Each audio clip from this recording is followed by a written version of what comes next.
Jaz sem Iza Cimerman, sem dijakinja srednje zdravstvene šole, obiskujem 4. letnik. Odločila sem se, da sem pridem v bistvu, ker se mi zdi, da dijaki že v osnovi, že v 1. letniku, ko se vpišejo sem, morajo imeti to vrednoto, da imajo neko spoštovanje, neko željo do pomoči sočloveku.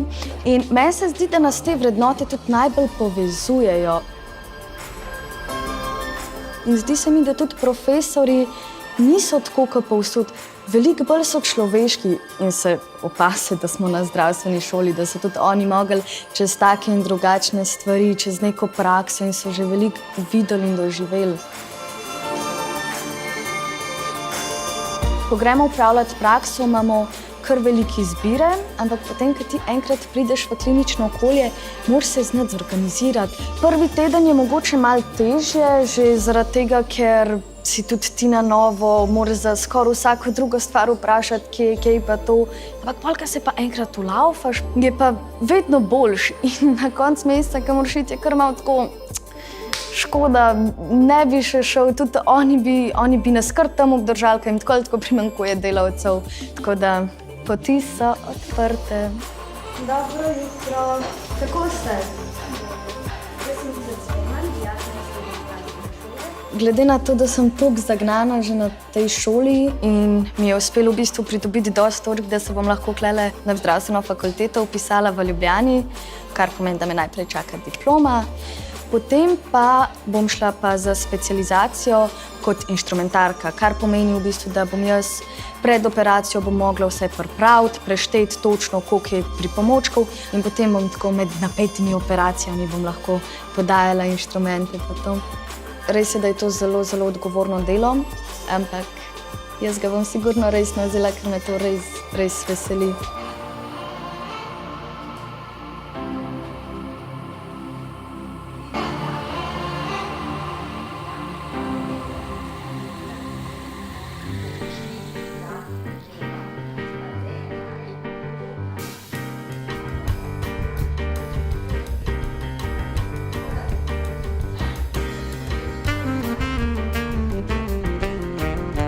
Sem Karolina Jenko, poučujem na srednji zdravstveni šoli strokovno-teoretične predmete in pa praktični pouk. Poučujem skoraj 20 let in s ponosom lahko povem, da po vsem tem času še vedno učim z velikim veseljem. Praktični pouk učim v Domu upokojencev Poljane. Moja vloga, ko pridejo na praktični pouk, je predvsem v tem, da jim pomagam pri prilagajanju na drugačne, na realne pogoje, da jim pomagam pri komunikaciji s pacientom. Običajno smo v življenju navajeni, da se pravzaprav starejši, odrasli obračajo na mladino, pa jim postavljajo razna vprašanja. Tukaj so pa mladi postavljeni v drugačno vlogo in morajo pravzaprav sami voditi pogovor, sami dati pobudo za pogovor in morajo kar pokazati precejšnjo mero obzirnosti, empatije, razumevanja, tolerance, pa še marsikaj drugega.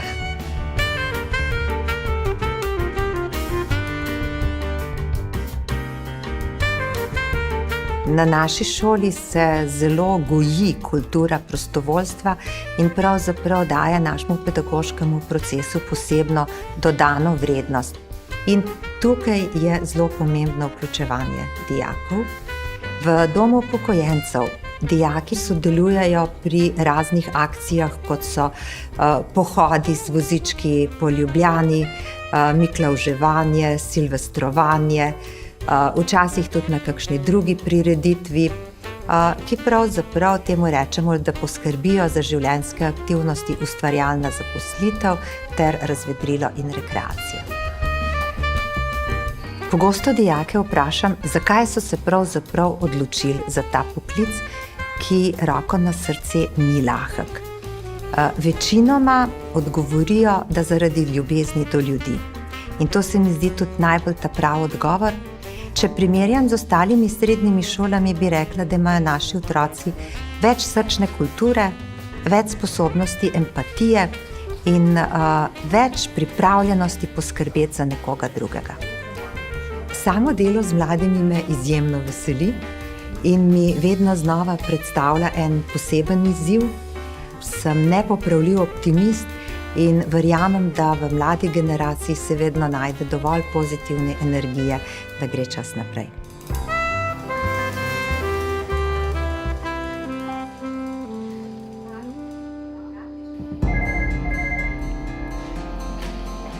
Nujna medicinska pomoč, prosim.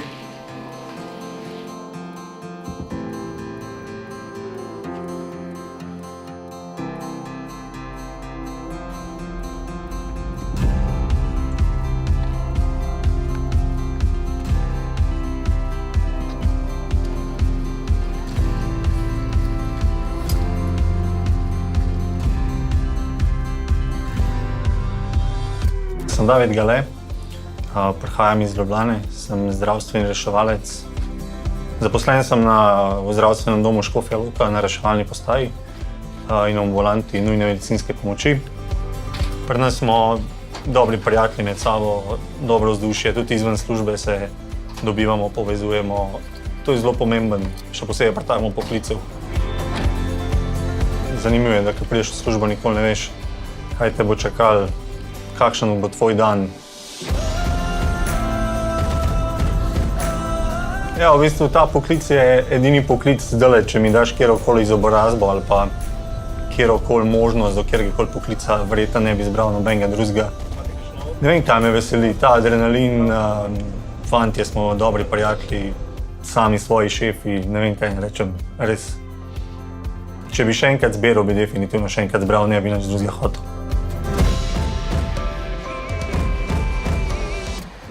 Hodil sem na srednjo zdravstveno šolo v Ljubljano. V bistvu, če po prvič povem, zakaj sem se odločil, pogledal sem razmerje, kje je največ punc, na kateri šoli vpisanih. Ker sem bil tak bolj živ mladostnik, sem rekel, pa grem jaz tam, kjer je največ punc, bo najmanj konkurence. In potem sem tam prestal in mi je bilo všeč in sem rad v bistvu hodil v šolo.